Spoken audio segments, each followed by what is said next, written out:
Can you talk something about the form of Babar Azam and especially your top four? Yep.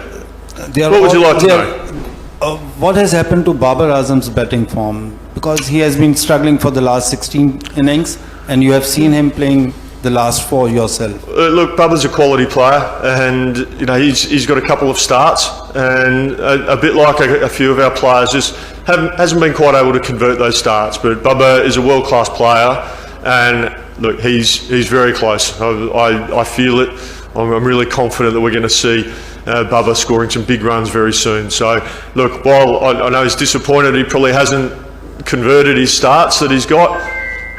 He's too good a player, and looking forward to seeing him do really well. Yeah, so we looked at conditions, looked at surfaces, what we thought the best combination was going to be, taking into account what we saw for the game, reflected on the previous game, and this is where we landed. I think in the first innings, if you saw, at one point we had Bangladesh in a bit of strife, and we bowled quite well. Our lines, our lengths were excellent. I suppose the only thing that was, once lunch came and we came to that afternoon session, to be fair, Bangladesh played well, but on reflection, and I spoke to the bowlers about it this morning, that we've got to identify those periods where maybe the ball's just got a little bit older, maybe the surface settles down, and we've just got to really hang in and not try and, I suppose, search for wickets, because you can fall into that trap.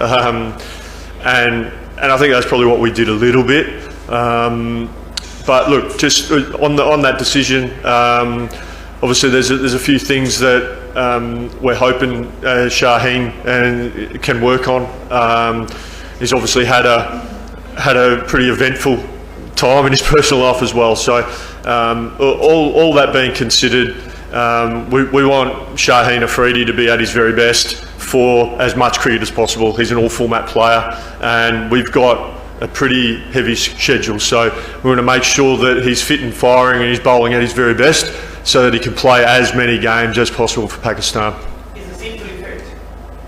Yeah, he's fine. Yeah, so the boys are fine, and I think what we've got to understand is that we're trying to build a squad mentality and not just rely on a few players here and there. We want to create an environment and a squad where we can look at conditions, look at surfaces, look at what is coming up, and make the best decisions, informed decisions that we can for the betterment of the team and the squad. And we want to make sure we put our best foot forward each and every time we go out to play. Hey mate, how are you? Good. Bit of a radical move to go with the new ball pair of Mir Hamza and Khurram Shahzad. They obviously did exceptionally well. You worked with Mir Hamza at Sussex prior as well. Yep. But they weren't as penetrative with the old ball. So what do you think Pakistan could have done differently to kind of seize the moment and bowl Bangladesh out quickly? And as far as home test templates go, these conditions look pretty solid. Are you happy with them? I'm happy with the conditions, so there's no issues there. It's a good question. Didn't help that we had Mo Ali off for a period of time yesterday. That was a bit of a blow, but obviously his health was the most important, and he was just struggling out there a little for a while there, so we needed to get him off and get him assessed, and thankfully he's okay. So he was about to start bowling then before the rain came, but look, we know we probably didn't bowl as effectively as we know we can, particularly after lunch, after we had Bangladesh in a bit of strife, as I just mentioned to Daniel. We just make sure we need to keep fronting up. Spoken to our bowlers about being ruthless, being disciplined, and bowling with intent. And we just went away from our game plan. And I've challenged the bowlers pretty strongly on that we need to make sure that we're on each and every time, because Test cricket can get away from you. Opposition are very good, and full credit. I'm not going to shy away from that. I think Bangladesh played well. No question, those guys batted really well. But I know that our bowlers can do better in that situation than what they showed. And we had a good discussion about it. And we just need to make sure that execution is absolutely bang on each and every time. No worries. Yes, this is Zahid Malik. You just joined before that two test match to Pakistan team. If we see the two matches performance of the Pakistan team, what are the positive you have seen so far? There are a lot of ups and downs. Yeah. Once in the first test match, looking it's going to draw, then drama, and the second in the second test, once you are 26-6 and you are near to follow on, but now you are with the help of Reynolds. You're looking. No, we're only 10 wickets away from winning. What was the positive you have so far seen in the Pakistan team? Yeah, no, look, great question. Thank you for that.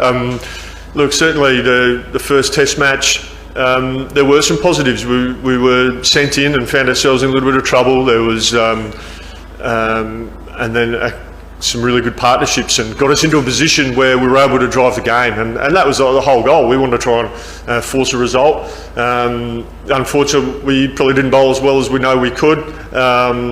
Bangladesh played well, scored some runs, and then we missed out in the second innings, which was, I suppose, the work-ons. Our second innings batting in both games probably hasn't been what we'd like. The positives is we've been getting starts. So if you look at the first innings of this game, we had a big partnership after losing Abdullah, 107 between Sain and Shan. And then we also had 5 partnerships between 25 and 32 runs. So we're getting starts, we're getting in there. We just need to capitalise on those. We probably needed a couple of those partnerships to be 75, 100 plus, and then we're absolutely driving the game. So they're the learnings for us. Also in our first innings, besides Abdullah, all our other 6 batters in the top 7 faced at least 29 balls, 30 balls, I think. So the lads are getting in. We just need a couple of guys to go on and really make the most of those starts, which is, we've seen our opposition do that, so we've got to learn from that. And we did that in the first game, just not quite in the second. But yeah, sort of. I've been happy with the efforts of our bowlers. As I said just now, I'm challenging them pretty hard on their disciplines and their ruthlessness. And that's just something that's going to be an ongoing process for us to, if we're going to be a good Test cricket side and compete with the best, we need to make sure we're nailing the basics time and time again. That's what Test cricket's about. Can you talk something about the form of Babar Azam and especially your top 4? Yep. What would you like to know? What has happened to Babar Azam's batting form? Because he has been struggling for the last 16 innings, and you have seen him playing the last 4 yourself. Look, Babar's a quality player, and he's got a couple of starts, and a bit like a few of our players, just hasn't been quite able to convert those starts. But Babar is a world-class player, and look, he's very close. I feel it. I'm really confident that we're going to see Babar scoring some big runs very soon. So, look, while I know he's disappointed, he probably hasn't converted his starts that he's got. He's too good a player, and looking forward to seeing him do really well. And you mentioned the top 4. Look, again, it's probably the same answer. We're getting starts and just not capitalising on those starts. So again, that's Test cricket is a game of patience and being very disciplined in whatever you do. And if you can do that for longer than the opposition, you give yourself the best chance of driving the game forward. You'll hear me say that word a lot, or that phrase a lot, is about driving games. I know Shan's very big on it. We want to drive games, but we have to earn the right to be able to do that. And that's where we challenge our batters. Once we get in, let's go big, and let's put the opposition under the cosh a bit. And that's just probably these 2 tests, we probably quite haven't done that. We've shown glimpses of what we can do, but we just need to put sessions together, put days of cricket together. We have a good session, and then we have a not so good session. So we need to make those gaps a lot smaller. Okay. Are the coaches working with Babar in the nets? Yep. Yeah. It's been fine. There's been a lot of discussions, a lot of communication, and the coaches have been excellent and putting a lot of time and effort into it. All the players are putting the time and effort in. to identify ways to be even better. And that's what I'm really proud of. This group of players who I'm getting to know these guys and learning about what they're about, what makes them tick. I love their work ethic with their cricket and with their skills, and they're striving hard each and every day to get better. And that's very exciting for me, and it's very exciting for the coaches.